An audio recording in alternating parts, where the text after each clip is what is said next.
ಪರಮಾತ್ಮ ರುಕ್ಮಿಣಿ, ಸತ್ಯಭಾಮ, ಜಾಂಬವತಿ, ಕಾಲಿಂದಿ, ನೀಲ, ಮಿತ್ರವಿಂದ, ಭದ್ರ, ಲಕ್ಷಣ ಅಂತ ಈ ರೀತಿಯಾಗಿ 8 ಮಂದಿ ಅಷ್ಟಮೀಶರು ಅವರನ್ನು ಮದುವೆ ಮಾಡಿಕೊಂಡಿದ್ದಾನೆ. ಆ ಅಷ್ಟಮೀಶರಲ್ಲಿ ತಾರತಮ್ಯ ಇದೆ ಎನ್ನುವುದನ್ನು ಇಲ್ಲಿ ತಿಳಿಸ್ತಾ ಇದ್ದಾರೆ.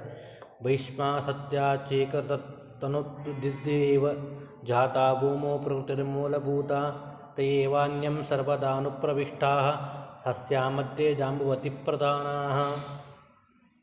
ಪರಮಾತ್ಮನ ರೂಪಗಳು ಹೇಗೆ ಅನಂತವಿದೆಯೋ ಹಂಗೆ ಲಕ್ಷ್ಮೀದೇವಿಯ ರೂಪಗಳು ಅನೇಕವಿವೆ. ಅದರಲ್ಲಿ ಸ್ತ್ರೀ ಭೂ ಎನ್ನುವಂಥ ರೂಪಗಳು ವಿಶಿಷ್ಟವಾದಂತಹ ಲಕ್ಷ್ಮೀ ರೂಪಗಳೇ ಶ್ರೀ ಹಾಗೂ ಭೂ ಅನ್ನೋದು. ಶ್ರೀ ಭೂ ದುರ್ಗಾ ಅಂತ ಈ ರೀತಿಯಾಗಿ ಶ್ರೀ ಭೂ ದುರ್ಗಾ ಅನ್ನೋದು ಸತ್ವರಜಸ್ತಮಸ್ಸುಗಳು ಏನುವಿಲ್ಲ ಆ ಗುಣಗಳಿಗೆ ಅಭಿಮಾನಿ ದೇವತೆಗಳು ಲಕ್ಷ್ಮೀದೇವಿಯ ರೂಪಗಳು. ಅಲ್ಲಿ ಶ್ರೀ ಹಾಗೂ ಭೂ ರೂಪದಿಂದಾಗಿ ಲಕ್ಷ್ಮೀದೇವಿ ಇಲ್ಲಿ ರುಕ್ಮಿಣಿ ಹಾಗೂ ಸತ್ಯಭಾಮೆಯರಾಗಿ ಹುಟ್ಟಿದ್ದಾರೆ ಅನ್ನೋದನ್ನು ಇಲ್ಲಿ ತಿಳಿಸ್ತಾ ಇದ್ದಾರೆ. ಅದರ ನಂತರ ಅಂದರೆ ಅವರು ಇಬ್ಬರೂ ಸಮಾನರು. ಸತ್ಯವತಿ ಹಾಗೂ ಇದು ಸತ್ರಾಜಿತನ ಮಗಳು ಸತ್ಯವತಿ ಹಾಗೂ ಸತ್ಯಭಾಮ ಹಾಗೂ ಭೀಷ್ಮಕರಾಜನ ಮಗಳಾದಂತಹ ರುಕ್ಮಿಣಿ ಇಬ್ಬರಲ್ಲೂ ಕೂಡ ಭೇದ ಅನ್ನುವುದಿಲ್ಲ, ಸಮಾನ ರೂಪ ಸಮಾನರು. ಆದರೆ ಈ ಉಳಿದಂತಹ 6 ಮಂದಿ ಏನಿದ್ದಾರೆ ಜಾಂಬವತಿ, ನೀಲ, ಮಿತ್ರವಿಂದ, ಭದ್ರ ಇತ್ಯಾದಿಗಳು ಅವರಲ್ಲಿ ವ್ಯತ್ಯಾಸ ಇದೆ. ಆ 6 ಮಂದಿರಲ್ಲೂ ಕೂಡ ಶ್ರೇಷ್ಠರಾದವರು ಯಾರಂದ್ರೆ ತಾಸಾ ಮಧ್ಯೆ ಜಾಂಬವತಿ ಪ್ರಧಾನ. ಇವರಲ್ಲಿ 6 ಮಂದಿಯಲ್ಲಿ ಪ್ರಧಾನರಾದವಳು ಜಾಂಬವತಿ ಅಂತ ಈ ರೀತಿಯಾಗಿ ತಿಳಿಸ್ತಾರೆ. ಯಾವ ಕಕ್ಷೆಯಲ್ಲಿ ಬರ್ತಾರೆ ಅಂತಂದರೆ ರಾಮೇಣ ತುಲ್ಯ ಜಾಂಬವತಿ ಪ್ರಿಯತ್ವೇ ಕೃಷ್ಣಸ್ಯಾನ್ಯ ಕಿಂಚಿತ್ ನ್ಯೂನಸ್ತದಸ್ಯಾಂ ಯದಾ ಅವೇಶೋ ಬೋಲಂ ಸ್ಯಾದ್ರ ಮಾಯಾ ಸುಧಾ ಸುತಾಸಾಂ ಪ್ರಿಯತೆ ಕೇಶಬೋಲಂ. ರಮಾದೇವಿಯ ಆವೇಶ ಹೆಚ್ಚಾಗಿ ಜಾಂಬವತಿಯಲ್ಲಿ ಪ್ರವೇಶ ಮಾಡಿದಾಗ ಆಗ ಕೃಷ್ಣನಿಗೆ ಪ್ರಿಯಳಾಗ್ತಾಳೆ. ಆ ಸಂದರ್ಭದಲ್ಲಿ ಬಲರಾಮದೇವರಿಗೆ ಸಮಾನಳಾಗ್ತಾಳೆ. ಅಂದರೆ ಬಲರಾಮದೇವರನ್ನು ಶೇಷದೇವರ ಸಮಾನರಾಗಿ ಬರ್ತಾಳೆ. ಉಳಿದವರೆಲ್ಲರೂ ಕೂಡ ಬಲರಾಮದೇವರ ಸಮಾನ ಕಕ್ಷದವರಲ್ಲ. ಯಾಕಂದರೆ ರಮಾವೇಶ ಅನ್ನೋದು ಅಧಿಕವಾಗಿರುವುದಿಲ್ಲ ಅವರಲ್ಲಿ. ರಮಾವೇಶ ಇಲ್ಲದೇ ಇದ್ದಾಗ ಜಾಂಬವತಿಗೆ ರಮಾವೇಶ ಇಲ್ಲದೇ ಇದ್ದಾಗ ಅಷ್ಟಮೀಶೆಯರು 6 ಮಂದಿ ಮೀಶೆಯರು ಸಮಾನರಾಗ್ತಾಳೆ. ಅವರು ಯಾವ ಪಕ್ಷದಲ್ಲಿ ಬರ್ತಾರೆ ಅಂತಂದರೆ ಯದಾ ಆವೇಶ ಕ್ರಾಸ ರಮಾದೇವಿಯ ಆವೇಶ ಅನ್ನೋದು ರಾಸವಾಗ್ತದೋ ಆಗ ಪ್ರದ್ಯುಮ್ನನ ಕಕ್ಷೆಯಲ್ಲಿ ಬರ್ತಾಳೆ ಅಂತ ಈ ರೀತಿಯಾಗಿ ತಿಳಿಸ್ತಾರೆ. ಅಂದರೆ ಉಳಿದವರು ಎಲ್ಲರೂ 6 ಮಂದಿ ಪ್ರದ್ಯುಮ್ನ ಕಕ್ಷದಲ್ಲಿ ಅಂದರೆ ಕಾಮನ ಕಕ್ಷ ಆ ಕಕ್ಷೆಯಲ್ಲಿ ಬರುವಂಥವರು ಅಂತ ಈ ರೀತಿಯಾಗಿ ತಿಳಿಸ್ತಾರೆ. ಅಂದ್ರೆ ಇಲ್ಲಿ ವಾದಿರಾಜರು ಹೇಳ್ತಾರೆ ರಾಮಾವೇಶ ಜಾಂಬುವತ್ಯಾಂ ರಾಮಸಾಮ್ಯಂ ಅನ್ಯಾಶಾಂತು ಈಶತ್ ರಮಾವೇಶೇಪಿ ತತಃ ಕಿಂಚಿತ್ ನ್ಯೂನತ್ವಂ. ರಮಾವೇಶ ಇದ್ದಂತಹ ಜಾಂಬುವತಿಗೆ ಹೆಚ್ಚಿದ್ದಾಗ ಬಲರಾಮದೇವ ಸಾಮ್ಯ, ಉಳಿದವರಿಗೆ ಅಷ್ಟು ರಮಾದೇವಿ ಆವೇಶ ಇರುವುದಿಲ್ಲ. ಅದರಿಂದಾಗಿ ಅವರಿಗಿಂತ ಕಡಿಮೆ ನಿಜ ಸ್ವರೂಪ ವಿಚಾರ ಮಾಡಿದಾಗ ಅಂದರೆ ಪ್ರದ್ಯುಮ್ನ ಕಕ್ಷ ಅಂತ ತೋರ್ತದೆ. ಖರೆ ನೋಡಿದರೆ ನಿಜ ಸ್ವರೂಪ ವಿಚಾರ ಮಾಡಿದಾಗ ಉಳಿದಂತಹ 6 ಮಂದಿ ಪ್ರದ್ಯುಮ್ನತಃ 20 ಗುಣತ್ವೇನ ಅಂದರೆ ಪ್ರದ್ಯುಮ್ನ ಪೂರ್ತಿ ಕಕ್ಷದಲ್ಲಿ ಬರಲ್ಲ, ಪ್ರದ್ಯುಮ್ನಕ್ಕಿಂತ ಸ್ವಲ್ಪ ಮೇಲೆ ಅಂದರೆ 20 ಗುಣ ಅಧಿಕರಾಗಿದ್ದಾರೆ. ಆದರೆ 20 ಗುಣ ಅಧಿಕವಾಗಿದ್ದರೂ ಕೂಡ ಸ್ವಲ್ಪ ಭಾಳ ಅಧಿಕ ಇಲ್ಲ ಅನ್ನೋದಕ್ಕಾಗಿ ಸಾಮ್ಯ ಅಂತ ಈ ರೀತಿಯಾಗಿ ಹೇಳಿದ್ದಾರೆ. ಅದಕ್ಕಾಗಿಯೇ ತಾರತಮ್ಯ ಸ್ತೋತ್ರದಲ್ಲಿ ಶ್ರೇಯಸ್ಸಚ್ಚ ಅಂತ ಈ ರೀತಿಯಾಗಿ ವಿಷ್ಣು ಸರ್ವೋತ್ತಮತ್ತ ಪ್ರಕೃತಿವಿದೆ ಪ್ರಾಣನಾಥ ಅವರುಕ್ತೆ ಅಂತಂಥೇಳಿ ವಿಷ್ಣು ಸಹಸ್ರನಾಮದಲ್ಲಿ ಹೇಳಬೇಕಾದಾಗ ಷಣ್ಮಹಿಷಿಯರು ಆ ಕಾಮನ ಸಾಮ್ಯವನ್ನು ಹೇಳಿದ್ದಾರೆ. ಇಷ್ಟೇ ಕಾಮನ ಕಕ್ಷದಲ್ಲೇ ಆದರೆ 20 ಗುಣ ಹೆಚ್ಚು ಅಂತ ನಾವು ತಿಳ್ಕೋಬೇಕು ಅಂತ ಈ ರೀತಿಯಾಗಿ ವಾದರಾಜ ತಿಳಿಸ್ತಾರೆ. ಈ ರೀತಿಯಾಗಿ ಈ 8 ಮಂದಿ ಮಡದಿಯರನ್ನು ಮದುವೆ ಮಾಡಿಕೊಂಡಿದ್ದಾನೆ. ಅವರಲ್ಲಿ ಲಕ್ಷ್ಮೀದೇವಿಯ ಸನ್ನಿಧಾನ ಮತ್ತು ಲಕ್ಷ್ಮೀದೇವಿಯ ಅವತಾರರಾಗಿ 2 ಅಂತ ಈ ರೀತಿಯಾಗಿ ತಿಳಿಸಿದರು. ಇನ್ನೊಂದು ವಿಶಿಷ್ಟವಾದಂತಹ ಒಂದು ಪರ್ವವನ್ನು ಇಲ್ಲಿ ಹೇಳ್ತಾ ಇದ್ದಾರೆ. ಧನ್ಯಾಶ್ಚರ್ಯ ಪರ್ವ ಅಂತ ಈ ರೀತಿಯಾಗಿ ಬರ್ತದೆ. ಅದನ್ನು ಇಲ್ಲಿ ಸಂಗ್ರಹ ಮಾಡ್ತಾ ಇದ್ದಾರೆ ಶ್ರೀಮದಾಚಾರ್ಯರು. ನಮಗೆ ವಿವರಣೆ ಮಾಡಿ ಯಾವುದು ನಿರ್ಣಯ ರೂಪೇಣ ಹೇಳ್ತಾ ಇದ್ದಾರೆ. ಇವಂ ಕೃಷ್ಣಂ ದ್ವಾರಕಾ ಮಧ್ಯೆ ಸಂಸ್ಥೆ ಗಿರಿಂ ಭೂಪಾರೇವತಕಂ ಸಮಾಯುಃ ದುರ್ಯೋಧನಾದ್ಯಶ್ಚ ಪಾಂಡವಶ್ಚೈವ ಸರ್ವೇ ನಾನಾದೇಶಂ ಯೇ ಚ ಭೂಪಾಲಸಂಗಾಃ.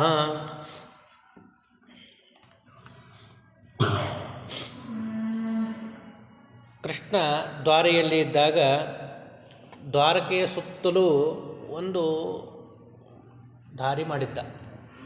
ಅದು ಹೇಗಿತ್ತಂದರೆ ನೋಡಲಿಕ್ಕೆ ಸೌಂದರ್ಯ, ಅಂದರೆ ಎಲ್ಲ ಜನರು ಬಂದು ಅದನ್ನು ನೋಡಿ ಸಂಚಾರ ಮಾಡ್ಕೋತ ಆಮೇಲೆ ಕೃಷ್ಣನ ದ್ವಾರಕೆಗೆ ಬಂದು ನೋಡಿಕೊಂಡು ಹೋಗುವಂಗೆ ಏನಂತಾರದು ಪಿಕ್ನಿಕ್ ವಾಡ್ಸಿದಂಗೆ.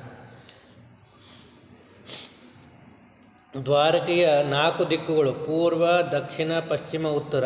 ಈ 4 ದಿಕ್ಕಲ್ಲೂ ಒಂದು ಬೆಟ್ಟದ ಥರ ನೋಡಲಿಕ್ಕೆ ಆಹ್ಲಾದಕರವಾದಂಥದ್ದು. ಪೂರ್ವ ದಿಕ್ಕಿಗೆ ರೈವತ, ದಕ್ಷಿಣ ದಿಕ್ಕಿಗೆ ಲತಾವೀಷ್ಟ, ಪಶ್ಚಿಮ ದಿಕ್ಕಿಗೆ ಸುರಕ್ಷ, ಉತ್ತರ ದಿಕ್ಕಿಗೆ ಮೀನುವಂತ ಅಂತ ಈ ರೀತಿಯಾಗಿ ಜಲಕ್ರೀಡೆ ಇತ್ಯಾದಿಗಳನ್ನು ಮಾಡುವಂತಹ ಸುಂದರವಾದಂತಹ ತಾಣಗಳನ್ನು ನಿರ್ಮಾಣವಾಗಿದ್ದುವಂತೆ ಪರಮಾತ್ಮನ ಅದ್ಭುತವಾದಂತಹ ಸಾಮರ್ಥ್ಯದಿಂದ. ಅಲ್ಲಿ ರೈವತಗಿರಿಗೆ ದುರ್ಯೋಧನಾದಿಗಳು, ಪಾಂಡವರು ಎಲ್ಲರೂ ಬಂದಿದ್ರಂತೆ. ಏನಾಗಿತ್ತು ಅಂದರೆ, ಇಲ್ಲಿ ಬಂದಿಲ್ಲ, ಬೇರೆ ಕಡೆ ಏನಾಗಿತ್ತು ಅಂದರೆ, ದುರ್ಯೋಧನ ತಾನು ಸಜ್ಜನ ಅಂತಂದು ತೋರಿಸುವುದಕ್ಕಾಗಿ ಒಂದು ಯಜ್ಞ ಮಾಡಿದ್ನಂತೆ. ಯಜ್ಞವನ್ನು ಮಾಡಿ ಅಲ್ಲೆಲ್ಲರೂ ರಾಜರು ಬಂದಿದ್ರಂತೆ, ಕರೆಸಿದ್ನಂತೆ. ಅದಾದ ಮೇಲೆ ಸುಮ್ಮನೆ ನೋಡ್ಕೊಂಬರೋನು ಎಲ್ಲ ಕಡೆಗೆ ಅಂತಂದಾಗ ಇಲ್ಲಿ ಬಂದಿದ್ದರಂತೆ.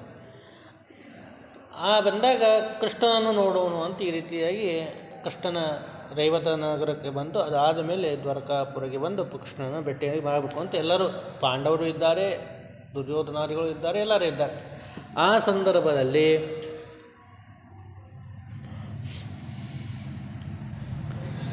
ಒಂದು ಆಸನದಲ್ಲಿ ರುಕ್ಮಿಣೀ ದೇವಿ ಹಾಗೂ ಪರಮಾತ್ಮ ಕೃಷ್ಣ ಕೂತಿದ್ದಾನಂತೆ.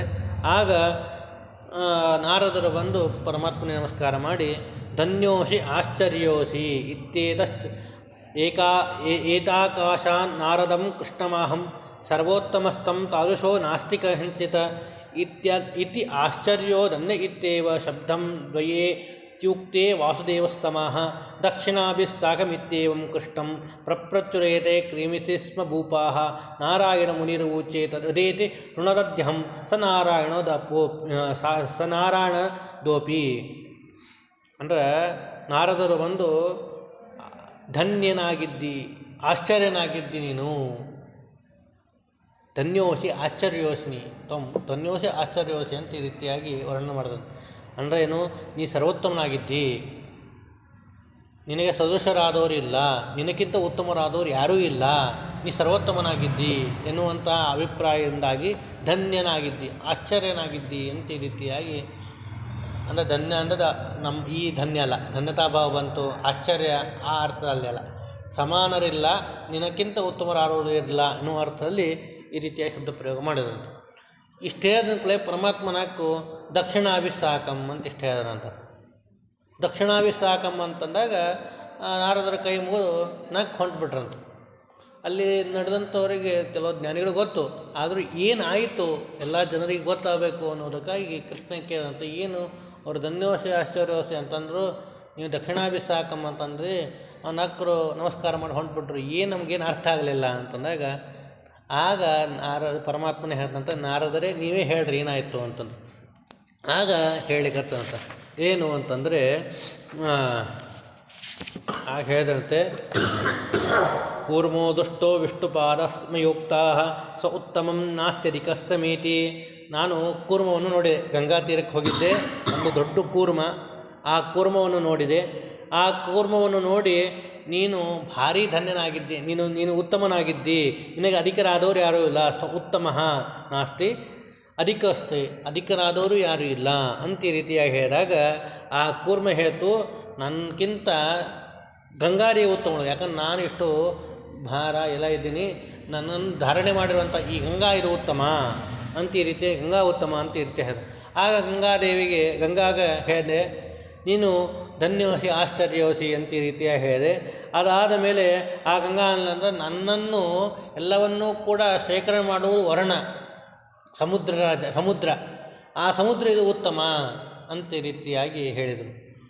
ಸಮುದ್ರ ಉತ್ತಮ ಅಂದಮೇಲೆ ಸಮುದ್ರ ಹೋಗಿದೆ, ನೀನು ಧನ್ಯನಾಗಿದ್ದಿ, ಉತ್ತಮನಾಗಿದ್ದಿ ಅಂತ ಈ ರೀತಿಯಾಗಿ. ನನ್ನಂತಹ ಸಮುದ್ರವನ್ನು ತಡೆದುಕೊಳ್ಳೋದು ಯಾವುದು? ಪೃಥ್ವಿ. ಅದು ಪೃಥ್ವಿ ಇದು ಉತ್ತಮವಾಗಿದೆ ಅಂತ ಈ ರೀತಿಯಾಗಿ ಹೇಳಿದರು. ಆ ಪೃಥ್ವಿ ಹೋಗಿದೆ ಧನ್ಯೋಸಿ ಆಶ್ಚರ್ಯೋಸಿ ಅಂತ ಈ ರೀತಿಯಾಗಿ. ಪೃಥ್ವಿ ಹೇಳ್ತಂತೆ, ಪೃಥ್ವಿ ನಾನು ಉತ್ತಮನಲ್ಲ, ನನಗಿಂತ ನನ್ನನ್ನು ಧಾರಣೆ ಮಾಡುವಂತಹ ಪರ್ವತರಾದಂತಹ ಪರ್ವತವು ಉತ್ತಮ ಅಂತ ಈ ರೀತಿಯಾಗಿ ಹೇಳಿದೆ. ಆಗ ಪರ್ವತಕ್ಕೆ ಹೋಗಿ ಪರ್ವತಕ್ಕಿಂತಲೂ ಈ ಪರ್ವತವನ್ನು ನಿಲ್ಲಿಸಿದ್ಯಾರು? ಸೃಷ್ಟಿ ಮಾಡಿದಂಥ ಬ್ರಹ್ಮ, ಅವನು ಉತ್ತಮ. ಬ್ರಹ್ಮದೇವರಿಗೆ ಹೋಗಿದಾಗ ಇಲ್ಲ, ನನಗಿಂತ ವೇದಗಳು ಉತ್ತಮ, ಏಕೆಂದರೆ ವೇದಗಳಿಂದಲೇ ನಾವು ಎಲ್ಲರೂ ಜ್ಞಾನವನ್ನು ಪಡ್ಕೋರು, ಅದನ್ನು ವೇದ ಉತ್ತಮ. ಆ ವೇದಕ್ಕೆ ಹೋಗಿದೆ, ವೇದ ನೀ ಧನ್ಯನಾಗಿದ್ದಿ, ಉತ್ತಮನಾಗಿದ್ದಿ ಅಂತ ಈ ರೀತಿಯಾಗ್ಯದ. ಆ ವೇದ ಹೇಳ್ತು ಕೇವಲ ವೇದ ಇದ್ರ ಉಪಯೋಗ ಇಲ್ಲ, ಯಜ್ಞಾದಿಗಳ ಉಪಯೋಗ, ಯಜ್ಞಗಳು ಮಾಡಬೇಕು, ಅದರಿಂದ ಯಜ್ಞ ಇದು ಉತ್ತಮ.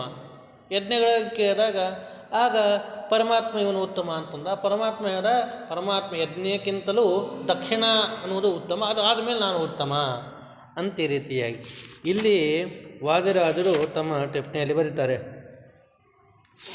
ಏವಂಚ ಕೂರ್ಮದೇಹ ಗಂಗಾಜಲಸ್ಯ ತದಾಧಾರಭೂತಸ್ಯ ಸಮುದ್ರಜಲೇಪಿ ತದಾಧಾರಭೂತಸ್ಯ ಪೃಥಿವ್ಯಾಂ ಪೃಥಿವೀ ಆಧಾರಭೂತಸ್ಯ ಭೂಧಾರಣಂ ಭೂಧರಭ್ಯೋ ಬ್ರಹ್ಮಾಭಿಮನ್ಯಮಾನಃ ಮತ್ತತ್ವಸ್ಯ ತತೋಪಿ ಬ್ರಾಹ್ಮಣಃ ಹೇತುಭೂತಸ್ಯ ವೇದಾದಪಿ ಯಜ್ಞಾದಪಿ ದಕ್ಷಿಣೇ ಇತಿ ಕ್ರಮೇಣ ಜ್ಯೇಷ್ಠತ್ವಂ ಜಡತಾರತಮ್ಯಂ ಚ ದರ್ಶಿತಂ ಅಂತ ಈ ರೀತಿಯಾಗಿ. ಅಂದರೆ ಇಲ್ಲಿ ಜಡಗಳಲ್ಲಿ ತಾರತಮ್ಯ ಇದೆ. ನಮ್ಮಲ್ಲಿ ಶ್ರೀಮದಾಚಾರ್ಯ ಪ್ರಕಾರ ಜಡದಲ್ಲೂ ತಾರತಮ್ಯ ಇದೆ ಅಂತ ಹೇಳ್ಯಾರ. ಮುಕ್ತರಾದಂಥ ಜೀವರಲ್ಲೂ ತಾರತಮ್ಯ ಇದೆ, ಸಂಸಾರಾವಸ್ಥೆಯಲ್ಲಿ ಜೀವರಲ್ಲೂ ತಾರತಮ್ಯ ಇದೆ, ಜಡದಲ್ಲೂ ತಾರತಮ್ಯ ಇದೆ. ತಮೇವ ಯೂಯಂ ಭಜತಾತ್ಮವೃತ್ತಿಭಿರ್ ಮನೋವಚಕ್ಕಾಯ ಗುಣಿಸ್ವಕರ್ಮಭಿ ಅಮಾಯಿನ ಕಾಮಧೃತಾಂಗ್ರಿಪಂಕಜಂ ಯದಾಧಿಕಾರ ವಸ್ತಾರ್ಥ ಸಿದ್ಧಯೇ ಅಂತ ಭಾಗವತ ಶ್ಲೋಕವನ್ನು ಕೊಟ್ಟು ಶ್ರೀಮದಾಚಾರ್ಯರು ಮುಕ್ತಿಯಲ್ಲಿ ತಾರತಮ್ಯ ಇದೆ ಅನ್ನೋದನ್ನು ಸಾಧ್ಯ ಮಾಡ್ತಾರೆ. ಅಕ್ಷುಣ್ವಂತ ಕರ್ಣವಂತಸ್ಸ ಕಾಯ ಮನೋಜವೇ ಸ್ವಸಮಾಬುಭು ಆದಗ್ನಾ ಉಪಕಕ್ಷಾಯುತ್ವೇ ಹೃದಯ ಇವ ಸ್ನಾತ್ವ ಉತ್ತರೇ ದದೃಶ್ಯ ಎನ್ನುವಂತಹ ವೇದವನ್ನು ಕೊಟ್ಟು ಮತ್ತು ಇನ್ನೂ ಅನೇಕ ಪ್ರಮಾಣಗಳನ್ನು ಕೊಟ್ಟು ಮಿನಿಮಮ್ ಒಂದು 50-60 ಪ್ರಮಾಣ ಕೊಟ್ಟಾರಂತ ಅನ್ನಿಸ್ತು. ಅಷ್ಟು ಪ್ರಮಾಣಗಳಿಂದಾಗಿ ಮುಕ್ತಿಯಲ್ಲಿ ತಾರತಮ್ಯವಿದೆ ಅನ್ನೋದನ್ನು ಶ್ರೀಮದಾಚಾರ್ಯರು 3ನೇ ಅಧ್ಯಾಯದಲ್ಲಿ ಸಮರ್ಥನೆ ಮಾಡ್ತಾರೆ. ಅದೇ ರೀತಿಯಾಗಿ ಇದರಲ್ಲೂ ಜಡದಲ್ಲೂ ತಾರತಮ್ಯವಿದೆ, ಜೀವರಲ್ಲಿ ಸಂಸಾರದಲ್ಲೂ ತಾರತಮ್ಯವಿದೆ, ಅದು ಒಂದು ಪ್ರತ್ಯಕ್ಷ ಸಿದ್ಧ. ಯಾಕಂದರೆ ಅವನು ಉತ್ತಮನಾಗಿದ್ದ ನಾವು ದೊಡ್ಡ ಪೋಸ್ಟು, ಹಿಂಗೆ ಇಲ್ಲಂತೂ ತಾರತಮ್ಯ ಇದೆ, ಜಡದಲ್ಲೂ ತಾರತಮ್ಯವಿದೆ ಅನ್ನೋದನ್ನು ಇದರಿಂದ ತಿಳಿಸ್ತಾ ಇದ್ದಾರೆ ಅಂತ. ಅಂದರೆ ಏನು? ಕೂರ್ಮ, ಆ ಕೂರ್ಮದೇಹಕ್ಕಿಂತ ಜಲಕ್ಕಿಂತಲೂ ತದಾರಭೂತವಾದ ಸಮುದ್ರ, ಅದಕ್ಕಿಂತಲೂ ಪೃಥ್ವಿಗಿಂತಲೂ ಅದಕ್ಕೆ ಆಧಾರವಾದಂತಹ ಮಹತ್ತತ್ವ, ಅದಕ್ಕಿಂತಲೂ ಆ ಮಹತ್ತತ್ವಗೆ ಅಲ್ಲಿರುವಂತಹ ಬ್ರಾಹ್ಮಣರಿಗೆ ಹೇತುಭೂತವಾದಂಥ ವೇದ, ಆ ವೇದಕ್ಕಿಂತಲೂ ಯಜ್ಞಕ್ಕಿಂತಲೂ ದಕ್ಷಿಣಕ್ಕಿಂತಲೂ ಪರಮಾತ್ಮ ಇವನು ಶ್ರೇಷ್ಠ ಅಂತ ಈ ರೀತಿಯಾಗಿ ಜಡದಲ್ಲಿ ತಾರತಮ್ಯತ್ವವನ್ನು ತೋರಿಸಿ ಪರಮಾತ್ಮನಲ್ಲಿ ಸರ್ವೋತ್ತಮತ್ವ ತೋರಿಸ್ಬೇಕು. ಅಷ್ಟೇ ಅಲ್ಲ, ಕೂರ್ಮ ಇದು ಉತ್ತಮ ಅಂತಂದರೆ ಏನು ಅಂದರೆ, ಕೂರ್ಮ ಅಂತಂದರೆ ಪುಷ್ಕರಾದಿ ದೇವತೆಗಳು ಅಂತ ಅರ್ಥ, ಕರ್ಮಾಭಿಮಾನಿ ದೇವತೆಗಳು. ಆ ಕೂರ್ಮ ಉತ್ತಮ ಅಂತಂದಾಗ ಕೂರ್ಮವನ್ನು ನೋಡಿ ನಾನು ಧನ್ಯವಶ ಆಶ್ಚರ್ಯವಶ ಅಂತ ಏನಾದನ್ನ ಕೂರ್ಮ ಅಂತಂತಂದರೆ ಯಾರು ಅಂದರೆ ಪುಷ್ಕರಾದಿ ದೇವತೆಗಳು, ದೇವತೆಗಳು. ಅವರಿಗೆ ಹೇಳಿನ ಉತ್ತಮ ಅಂತ ಹೇಳಿದೆ.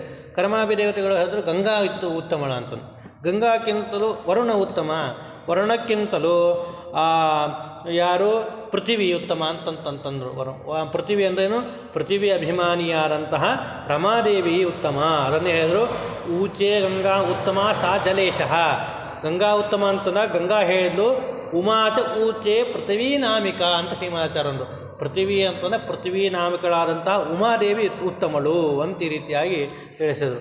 ಅದಾದ ಮೇಲೆ ಉಮಾದೇವಿ ಕೇಳಿದಾಗ ಉಮಾದೇವಿ ಹೇಳಿದ್ಲು ಅಕ್ಕಿ ಅಂದ್ಲು ಶಿವಶೇಷ ಗರುಡಂ ಚಾಹಂ ಸಾಪಿ ಪರ್ವತ ನಾಮಧೇಯಾದ್.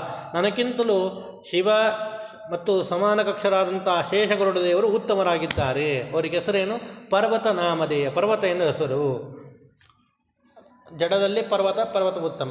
ಪರ್ವತ ಎಂಬ ಹೆಸರುಳ್ಳಂತಹ ಪರಾವನಾಥ್ ಅಂತನ್ನುವಂತಹ ನಾಮವುಳ್ಳಂತಹ ಶಿವಶೇಷ ಗರುಡರು ಉತ್ತಮರು ಅಂತ ಈ ರೀತಿಯಾಗಿ. ಇಲ್ಲಿ ಪರಾವನಾಥ್ ಅನ್ನೋದಕ್ಕೆ ಇಲ್ಲಿ ಪಾಠಗಳು ಅನೇಕವಿದೆ. ಏನು ಅಂದರೆ ಪರಾವನಾಥ್ ಅಂತ ಈ ರೀತಿಯಾಗಿ ವಾದರಾಜರು ಹೇಳುವಂಥ ಪಾಠ. ಅಂದರೆ ಪರಶಬ್ದಕ್ಕೆ ಪರ ಅವ ಅಂತನ್ನುವಂತಹದಿಂದ ನಿಷ್ಪನ್ನವಾದದ್ದು. ಅಂದರೆ ಅವಧಾತು ತಪ್ರತ್ಯಯದಿಂದಾಗಿ ಪರ್ವತ ಅಂತ ಹಿಂಗಾಗಿ ಅವರು ಪರ ಅಂದರೆ ತಮಗಿಂತಲೂ ಕೆಳಗದಾದಂತಹ ಇಂದ್ರಾದಿ ದೇವತೆಗಳು ಅವರನ್ನು ರಕ್ಷಣೆ ಮಾಡುವಂತಹ ಪರ್ವತ ಎನ್ನುವಂಥ ಹೆಸರುಳ್ಳಂಥ ರುದ್ರದೇವರು. ಅಂದರೆ ಇಂದ್ರಾದಿಗಳನ್ನು ಕೂಡ ರಕ್ಷಣೆ ಮಾಡುವಂಥ ಸಾಮರ್ಥ್ಯವನ್ನು ಪಡೆದವರು ಅಂತ ಒಂದು ಅರ್ಥ. ಇನ್ನು ವರದರಾಜರು ಅಂತ ಅವರು ಟಿಪ್ಪಣಿಕಾರರು ಅವ್ರ ಪಾಠ ಏನು ಹಿಡಿದಾರೆ ಅಂದರೆ ಪರಜ್ಞಾನ ಅಂತ ಈ ರೀತಿಯ ಪಾಠಾಂತರವನ್ನು ಹಿಡಿದಿದ್ದಾರೆ. ಅವರ ಪ್ರಕಾರ ಏನರ್ಥ ಅಂದರೆ ಪರ ಅಂದರೆ ಶ್ರೇಷ್ಠವಾದಂತಹ ಜ್ಞಾನವನ್ನು ಪಡೆದಂತಹ ಶಿವಾದಿಗಳು. ಪರ್ವತ ಶಬ್ದಕ್ಕೆ ಶೇಷರುದ್ರಾದಿಗಳಂತೆ ಅರ್ಥ, ಸ್ವಲ್ಪ ವ್ಯತ್ಯಾಸ. ಅಂದರೆ ಪರ್ವತ ಅಂತ ಹೆಸರು ಯಾಕೆ ಬಂತು ಅಂದರೆ ಪರಾವನಾಥ್ ಅಂತ ಈ ರೀತಿಯಾಗಿ ತಮಗಿಂತಲೂ ಕಡಿಮೆಯುಳ್ಳಂತಹ ರುದ್ರಾದಿಗಳಿಗೆ ಉತ್ತಮರಾಗಿದ್ದಾರೆ ಅಂತ ವಾದಿರಾಜು. ಪರಾವನಾಥ್ ಪರಾವನಾಥ್ ಅಂತ ಇವರು ಹೇಳ್ತಾರೆ. ಅವರು ಪರಜ್ಞಾನಾತ್ ಪರ್ವತ, ಶ್ರೇಷ್ಠವಾದಂಥ ಜ್ಞಾನವುಳ್ಳವರಾಗಿದ್ದಾರೆ. ಅದರಿಂದ ರುದ್ರಾದಿಗಳಿಗೆ ಪರ್ವತ ಅಂತ ಈ ರೀತಿಯಾಗಿ ನಾಮಧೇಯವಾಗಿದೆ ಅಂತ ಇನ್ನೊಂದು ಪಾಠವಿದೆ ತಾಮ್ರಪರ್ಣಿಯಾಚಾರ್ಯರು ಅಂತ. ಪರಾವಾನಾಥ್ ಅಂತವರು ಅಂದರೆ ದೀರ್ಘ ವಕಾರವನ್ನು ದೀರ್ಘವನ್ನು ಮಾಡಿ ಪರಾವಾನಾಥ್ ಅಂತ ಈ ರೀತಿಯ ಪಾಠ ಹಿಡ್ತಾರೆ. ಅಂದರೆ ಪರಮಾತ್ಮನ ಬಗ್ಗೆ ಆ ಪರಾವಾ ಅನ್ನೋ ಕಡೆ ಆದಲ್ಲ, ಆ ಚೆನ್ನಾಗಿ, ಆ ಸಮ್ಯಕ್ ಅಂತ ಅರ್ಥ. ಆ ಸಮ್ಯಕ್ ಅಂತ ಅನ್ನೋದು ಆ ಶಬ್ದಕ್ಕೆ ಸಮ್ಯಕ್ ಅಂತ ಅರ್ಥ. ಅಂದರೆ ಚೆನ್ನಾಗಿ. ವಾನಾಥ್ ಅಂದರೆ ವಾನಾಥ್ ಅಂದರೆ ವಾನ ಅಂದರೆ ಜ್ಞಾನ. ಶ್ರೇಷ್ಠವಾದಂತಹ ಪರಮಾತ್ಮನ ವಿಷಯಕವಾಗಿ ಚೆನ್ನಾಗಿ ಜ್ಞಾನವುಳ್ಳಂಥವರು. ಆದ್ದರಿಂದಾಗಿ ಇವರಿಗೆ ಪರ್ವತ ಅಂತ ಈ ರೀತಿಯಾಗಿ ನಾಮವಿದೆ ಅಂತ ಈ ರೀತಿಯ ಅವರು ವ್ಯಾಖ್ಯಾನ ಮಾಡ್ತಾರೆ.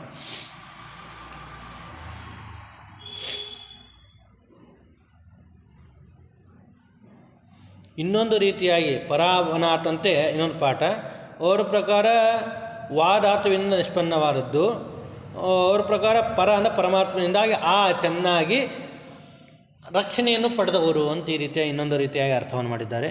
ಋಷಿಕೇಶ ತೀರ್ಥರು ಅಂದರೆ ಪರಿಮಾಣ ಮಠದ ಮೂಲ ಯತಿಗಳು, ಅವರು ಪರಾವಾನಾಥಂತೆ ಪಾಠ. ಇವರ ಪ್ರಕಾರ ವಾಧಾತು ಅಂತ ಇಟ್ಟುಕೊಂಡು ವಾಗತಿಗಂಧಾನಯೋ ಅನ್ನುವಂಥ ಧಾತುವಿನಿಂದಾಗಿ ಗತಿ ಅನ್ನುವಂಥ ಅರ್ಥ, ಏಗತ್ಯರ್ಥ ತೇತೆ ಜ್ಞಾನಾರ್ಥ ಅಂತದಿಂದ ಜ್ಞಾನ ಅಂತ ಅರ್ಥ ಬಂತು.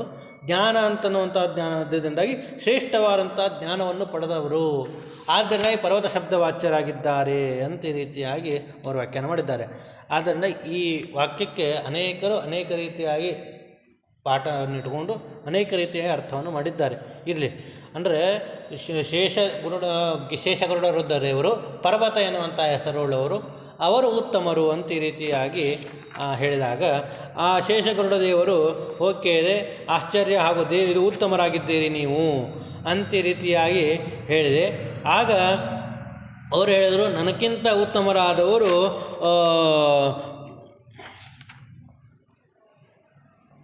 ನನಗೂ ಮತ್ತು ನನ್ನ ಹೆಂಡತಿಯರಂಥ ಉಮಾ ಮತ್ತು ಸೌಪರ್ಣಿ ವಾರುಣಿಗೆ ಇವರಿಗಿಂತಲೂ ಉತ್ತಮರಾದವರು ನಾವಾದರೂ, ನಮಗಿಂತಲೂ ಉತ್ತಮರಾದವರು ಬ್ರಹ್ಮದೇವರು, ಬ್ರಹ್ಮಣಃ ಉತ್ತಮ ಮಾವು. ಇಲ್ಲಿ ಒಂದು ಪ್ರಶ್ನೆ ಬರ್ತದೆ. ಏನು ಅಂದರೆ ಉಮಾಶ್ಚೈವ ದೇವ್ಯ ಅಂತ ಒಂದು ವಾಕ್ಯವಿದೆ, ಶ್ರೀಮಾಚಾರ್ಯ ವಾಕ್ಯ. ಟಿಪ್ಪಣಿಕಾರರು ಸ್ವಲ್ಪ ಇದು ಮಾಡ್ತಾರೆ, ಅಲ್ರಿ ಉಮಾದೇವಿಗೆ ಸಮಾನರಾದಂಥ ದೇವಕ್ಕಿಂತಲೂ ಉತ್ತಮರಾದವರು ಗರುಡಶೇಷ ರುದ್ರದೇವರು, ಅವರಿಗಿಂತ ಉತ್ತಮರಾದವರು ಬ್ರಹ್ಮದೇವರು ಅಂತ ಹೇಳ್ತಾ ಇದ್ದಾರೆ. ಇಲ್ಲಿ ಉಮಾದೇವಿಯನ್ನು ತೆಗೆದುಕೊಂಡು ಬಿಟ್ರಿ, ಅವರ ಸಮಾನ ಕಕ್ಷಾದವರು ಎಷ್ಟು ಮಂದಿ ಇರ್ಬೋದು? ಇಬ್ಬರೇ ಇದ್ದಾರೆ, ಭಾಳ ಮಂದಿ ಇಲ್ಲ. ವಾರುಣಿ ಸೌಪರ್ಣಿ ಇಬ್ಬರೇ. ಅಂದಮೇಲೆ ದೈವ್ಯ ಅಂತಂತ ಹೇಳಿ ಬಹುವಚನ ಯಾಕೆ ಪ್ರಯೋಗ ಮಾಡಿರಿ? ಇಬ್ಬರೇ ಇದ್ದಾಗ ದ್ವಿವಚನ ಪ್ರಯೋಗ ಮಾಡಬೇಕು, ಬಹುವಚನ ಯಾಕೆ ಪ್ರಯೋಗ ಮಾಡಿರಿ ಅಂತ ಈ ರೀತಿಯಾಗಿ ಪ್ರಶ್ನೆ ಬಂದರೆ ಅದಕ್ಕೆ ತಾಮ್ರಪರ್ಣಿ ಆಚಾರ್ಯರು ಈ ರೀತಿಯಾಗಿ ತಾಮ್ರಪರ್ಣಿ ಆಚಾರ್ಯರು ಮತ್ತು ವಾದಿರಾಜರು ಈ ಪ್ರಶ್ನೆ ಮಾಡಿಕೊಂಡು ಉತ್ತರ ಕೊಡ್ತಾರೆ. ಮೊದಲಿಗೆ ಇವರು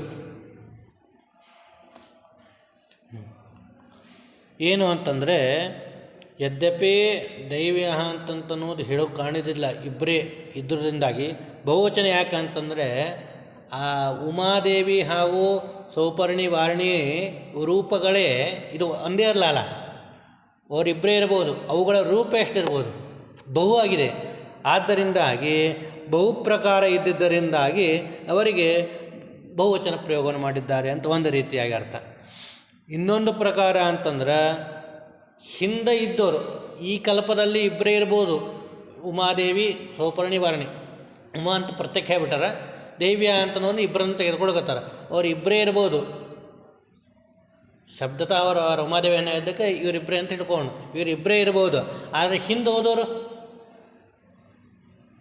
ಅಂದ್ರೆ ಈ ಸೌಪರ್ಣಿ ಪದವಿಗೆ ಈಗ ಬಂದಾರ, ಎಷ್ಟೋ ಮಂದಿ ಆ ಪದವಿ ಬಂದು ಮುಂದೆ ಹೋಗ್ಯಾರಲ್ಲ, ಅವರು ಮುಂದೆ ಬರೋರು ಇದ್ದಾರಲ್ಲ, ಅವರೆಲ್ಲರನ್ನೂ ಸೇರಿಸಿಕೊಂಡು ದೈವ್ಯ ಅಂತ ಈ ರೀತಿ ಹೇಳಿದ್ದಾರೆ ಅಂತ ಒಂದು ರೀತಿಯ ವ್ಯಾಖ್ಯಾನ. ಇನ್ನೊಂದು ರೀತಿಯ ವ್ಯಾಖ್ಯಾನ ಅಥವಾ ಇನ್ನೊಂದು ರೀತಿಯ ವ್ಯಾಖ್ಯಾನ ಅಂತಂದರೆ ನಾಗಳೇ ಸೌಪರ್ಣಿ ವಾರುಣಿ ಮತ್ತು ಉಮಾ, ಅದಾದ ಮೇಲೆ ಕಾಮನ ಮಧ್ಯದಲ್ಲಿ ಅಷ್ಟಮೀಶಿಯರು ಬರ್ತಾರೆ, ಅವ್ರಿಗಿಂತ ಅವ್ರ ಸಾಮ್ಯ ಅದೇ. ಆದರೆ ಯೋಗ್ಯ ವಿವಕ್ಷಾಯಾಂ ವಾ ಅಲ್ಪತ್ವಾತ್ ಅವಿವಕ್ಷಾಯಾಂ ಷಣ್ಮೈಷಾನಾಮಪಿ ಸಾಮ್ಯಂ ವಿವಕ್ಷಾವ ದೇವತಾತ್ವೇನ ಇತರ ದೇವಾನಪಿ ಸಾಮ್ಯ ವಿವಕ್ಷಾಯವ ಬಹುವಚನಂ ಅಂತ ಈ ರೀತಿಯಾಗಿ ತಾಮ್ರಪರ್ಣಿ ಆಚಾರ್ಯರು ಬರ್ತಾರೆ. ಅಂದರೆ ಆ ಸೌಪರ್ಣಿ ವಾರಣಿ ಆದ ಮೇಲೆ ಷಣ್ಮೈಷರು ಯದ್ಯಪಿ ಅವರು ಕಡಿಮೆ ಇರ್ಬೋದು, ಆದರೆ ಅಷ್ಟು ನೆಕ್ಸ್ಟೇ ಬರ್ತಾರೆ, ಆದ್ದರಿಂದಾಗಿ ಅವರನ್ನು ಕೂಡ ಸಂಗ್ರಹ ಮಾಡಬೇಕಾಗಿದೆ ಅಂತ ಒಂದು. ಅಥವಾ ಅವ್ರಿಗಿಂತ ಭಾಳ ಕಡಿಮೆ ಇದ್ದಂಥ ಶಚಿ ಶ್ಯಾಮಲಾದಿ ದೇವತೆಗಳು ಕೂಡ ಸಾಮ್ಯವಿದೆ. ಏನು ಸಾಮ್ಯ? ದೇವತಾತ್ವ ಸಾಮ್ಯ ಇದೆ, ಅವರನ್ನು ತೆಗೆದುಕೊಳ್ಬೇಕು. ಯಾಕಂದರೆ ಇವ್ರನ್ನ ತೊಗೊಂಡಿಲ್ಲ. ಯಾರನ್ನ ಅಂತಂದ್ರೆ ರುದ್ರ ಇದು ಗರುಡ ದೇವರು ಇವ್ರನ್ನ ತೊಗೊಂಡ ಮೇಲೆ ಗಂಗಾ ಪರ್ವತಾಭಿಮಾನಿ ಆದಂಥ ಇದು ಇವರು ಗಂಗಾದೇವಿಯನ್ನು ತೊಗೊಂಡ್ಕೊಂಡ ಮೇಲೆ ಆಮೇಲೆ ಉಮಾದೇವಿಗಿಂತಲೂ ರುದ್ರದೇವರು ಹಿಂಗೆ ಹಾಕೋತ ಬಿಟ್ಟಾರ. ನರ್ವಕಿನ ದೇವತೆಗಳನ್ನು ತೊಗೊಂಡಿಲ್ಲ, ಅದನ್ನು ಸಂಗ್ರಹ ಮಾಡೋದಕ್ಕಾಗಿ ದೇವಿಯ ಅಂತ ಈ ರೀತಿಯಾಗಿ ಬಹುವಚನ ಪ್ರಯೋಗವನ್ನು ಮಾಡಿದ್ದಾರೆ ಅಂತ ಈ ರೀತಿಯಾಗಿ ತಿಳಿಸ್ತಾ ಇದ್ದಾರೆ. ಆದ್ದರಿಂದಾಗಿ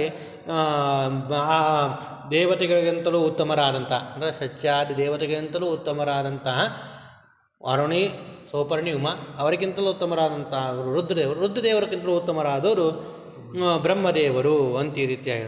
ಅದಾದ ಮೇಲೆ ರುದ್ರದೇವರ ಕಡೆ ಹೋಗಿದ್ವಿ. ರುದ್ರದೇವರೇ ನೀವು ಉತ್ತಮರಾಗಿದ್ದೀರಿ, ಆಶ್ಚರ್ಯರಾಗಿದ್ದೀರಿ ಅಂತ ಈ ರೀತಿಯಾಗಿ ಹೇಳಿದಾಗ ವೇದಾತ್ಮಿಕ, ನನಗೂ ಉಪಜೀವ್ಯವಾದದ್ದು ವೇದ. ಆ ವೇದ ಉತ್ತಮ ಅಂದರೆ ವೇದಾಭಿಮಾನಿಯಾದಂತಹ ಪ್ರಕೃತಿ ವಿಷ್ಣುಪತ್ನಿ ಅಂದರೆ ವೇದಾತ್ಮಿಕವಾದಂತಹ ವಿಷ್ಣುಪತ್ನಿಯಾದಂಥ ರಮಾದೇವಿ ಈಕೆ ಉತ್ತಮಳಾಗಿದ್ದಾಳೆ ಅಂತ ಈ ರೀತಿಯಾಗಿ. ಆಗ ನಾನು ಹೋಗಿ ರಮಾದೇವಿಗೆ ಹೋಗಿ ಕೇಳಿದೆ, ನೀವು ಉತ್ತಮಳಾಗಿದ್ದೆ ಅಂದರೆ ಸೈಕಾದೇವಿ ಬಹುರೂಪಾಪಭಾಷೆ ಯುಕ್ತ ಯದಾಹಂ ಜ್ಞಾನ ನಾರಾಯಣೇಹಂ ಯಜ್ಞಕ್ರಿಯಾ ಆಮಿಮಾನೀನ ಯಜ್ಞ ನಾಮೋತ್ತಮ ತವೇಶಾದೈಕ್ಯ. ನಾನು ರಮಾದೇವಿ ಬಹುರೂಪಳಾಗಿದ್ದೇನೆ, ನೀನು ನನ್ನನ್ನು ಕುರಿತು ಉತ್ತಮಳಾಗಿದ್ದಿ ಅಂತ ಹೇಳಿದೆ. ನನಗಿಂತಲೂ ಉತ್ತಮವಾದದ್ದು ಯಾವುದು ಅಂತಂದರೆ ಯಜ್ಞಾಭಿಮಾನಿಯಾದಂಥ ರಮಾದೇವಿ ಉತ್ತಮಳಾಗಿದ್ದಾಳೆ. ಯಾಕಂದರೆ ನನ್ನಿಂದ ಜ್ಞಾನವನ್ನು ಮಾಡ್ಕೋಬೋದು, ಅದರಿಂದಾಗಿ ಯಜ್ಞವನ್ನು ಮಾಡಿದಾಗ ವಿಶಿಷ್ಟವಾದಂತಹ ಪುಣ್ಯ ಬರ್ತದೆ. ಆದ್ದರಿಂದಾಗಿ ಯಜ್ಞಾಭಿಮಾನಿಯಾದಂತಹ ದೇವಿ ಈಕೆ ಉತ್ತಮಳಾಗಿದ್ದಾಳೆ ಅಂತ ಈ ರೀತಿಯಾಗಿ ತಿಳಿಸ್ತಾರೆ. ಅದಾದ ಮೇಲೆ ಆಗ ಯಜ್ಞಾಭಿಮಾನಿ ದೇವತೆ ಬಂದಾಗ ಡೈರೆಕ್ಟ್ ಅಲ್ಲೇ ಹೇಳಿದ್ರೆ ಯಾರಿಗೂ ಕತೆ ಗೊತ್ತಾಗ್ತಿದ್ದಿಲ್ಲ ಜನರಿಗೆ. ಆಗ ಯಜ್ಞಾಭಿಮಾನಿ ದೇವತೆ ದಕ್ಷಿಣಾಭಿಮಾನಿ ಉತ್ತಮ ಅಂತ ಹೇಳಬೇಕಾಯಿತು. ಆದರೆ ಹೇಳಲಿಲ್ಲ, ಯಾಕಂದ್ರೆ ಎಲ್ಲ ಜನರಿಗೆ ಗೊತ್ತಾಗಲಿ ಇದು ತಾರತಮ್ಯ ಇದೆ. ಆಗ ಡೈರೆಕ್ಟ್ ಕೃಷ್ಣನ ಉತ್ತಮ ಅಂತ ಹೇಳಿದ್ರು. ಕೃಷ್ಣನ ಕಂಡಾಗ ಆ ಯಜ್ಞಾಭಿಮಾನಿ ದೇವತೆಗಿಂತಲೂ ದಕ್ಷಿಣಾಭಿಮಾನಿಯಾದಂಥ ರಮಾವಿಕ್ಕಿ ಉತ್ತಮಳು, ಅವಳಿಗಿಂತಲೂ ನಾನು ಉತ್ತಮ ಅಂತ ಈ ರೀತಿಯಾಗಿ ಪರಮಾತ್ಮ ಇಲ್ಲಿ ತಿಳಿಸಿದ್ದಾನೆ. ಹಂಗಂದ್ರೆ ರಮಾದೇವಿಯ ರೂಪಗಳಲ್ಲಿ ಭೇದ ಇದೆ ಏನು ಅಂತಂದರೆ ಭೇದ ಇಲ್ಲ. ಭೇದ ಎನ್ನುವುದು ಇಲ್ಲ. ಸ್ಥಾನಗಳಲ್ಲಿ ಭೇದ ಇದ್ದುದರಿಂದಾಗಿ ವೇದ ಯಜ್ಞ ದಕ್ಷಿಣ ಎನ್ನುವಂತಹ ಸ್ಥಾನಗಳಲ್ಲಿ ಬೇರೆ ಇದ್ದುದರಿಂದಾಗಿ ತದೆ ಅಭಿಮಾನಗಳಲ್ಲಿ ಭೇದ ವಿಪದೇಶ ಮಾಡ್ಯಾರ. ಹೊರತು ವಸ್ತುತಃ ರಮಾದೇವಿ ರೂಪಗಳಲ್ಲಿ ವ್ಯತ್ಯಾಸ ಅನ್ನೋದು ಇಲ್ಲ ಅಂತನ್ನೋದನ್ನು ನಾವು ತಿಳ್ಕೋಬೇಕು. ಒಂದು ದೃಷ್ಟಾಂತ ಕೊಟ್ಟಾರೆ, ಎಷ್ಟು ಚಂದ ಕೊಟ್ಟಿದ್ದಾರೆ ಅಂದರೆ,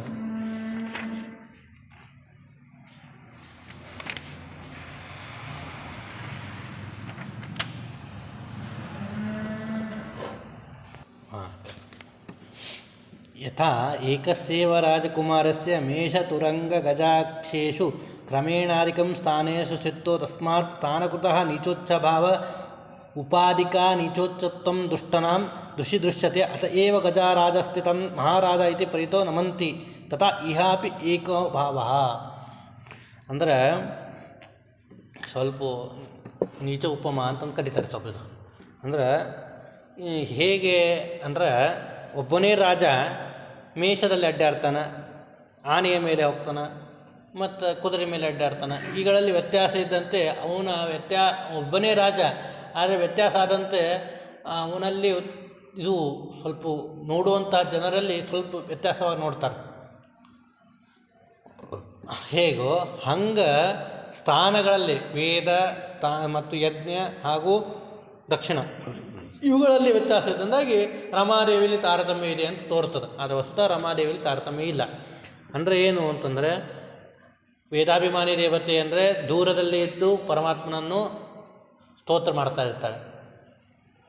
ಅದಕ್ಕಿಂತಲೂ ಉತ್ತಮ ಯಜ್ಞದಲ್ಲಿ ಇರುವಂಥ ಅಕ್ಕಿ ಎಲ್ಲಿದ್ದಾಳೆ ಅಂದರೆ ಲಕ್ಷ್ಮೀದೇವಿ ತೊಡೆಯಲ್ಲಿದ್ದಾಳೆ ಮತ್ತು ವಕ್ಷಸ್ಥಳ ಹಾಗೂ ತೊಡೆಯಲ್ಲಿ 2 ರೂಪದಿಂದ ಇರ್ತಾಳೆ. ದಕ್ಷಿಣಾಭಿಷೇಕಂ ಅಂದರೆ ದಕ್ಷಿಣಾದೇವಿ ಅಂದರೆ ದಕ್ಷಿಣ ಭಾಗದಲ್ಲಿ ಲಕ್ಷ್ಮೀದೇವಿಯ ಪೂರ್ತಿ ಇದ್ದು ಪರಮಾತ್ಮ ನಾರಾಯಣ ರೂಪದಿಂದಾಗಿ ವಾಮಭಾಗ ದಕ್ಷಿಣದಲ್ಲಿ ಇಲ್ಲಿ ಈ ರೀತಿಯಾಗಿ ರೂಪವನ್ನು ಎಷ್ಟೆಷ್ಟು ಪರಮಾತ್ಮನ ಸಾಮ್ಯ ಬರ್ತದೋ ಅಷ್ಟು ರಮಾದೇವಿಗೆ ಉತ್ಕರ್ಷ ಆನಂದ ಬರ್ತದೆ. ಆದ್ದರಿಂದ ಈಕೆ ಹತ್ತಿರ ಇರ್ತಾರೆ, ಆಕೆ ತೊಡೆಯಲ್ಲಿ ಇರ್ತಾರೆ, ಆಕೆ ದೂರ ಇರ್ತಾರೆ. ಅದರಿಂದ ವ್ಯತ್ಯಾಸ ಬಂತು ಅಂತ ಒಂದು ರೀತಿಯಾಗಿ ನಾವು ತಿಳ್ಕೋಬೇಕು. ಈ ರೀತಿಯಾಗಿ ಪರಮಾತ್ಮನು ಈ ರೀತಿಯಾಗಿ ತಿಳಿಸ್ತಾ ಇದ್ದಾರೆ.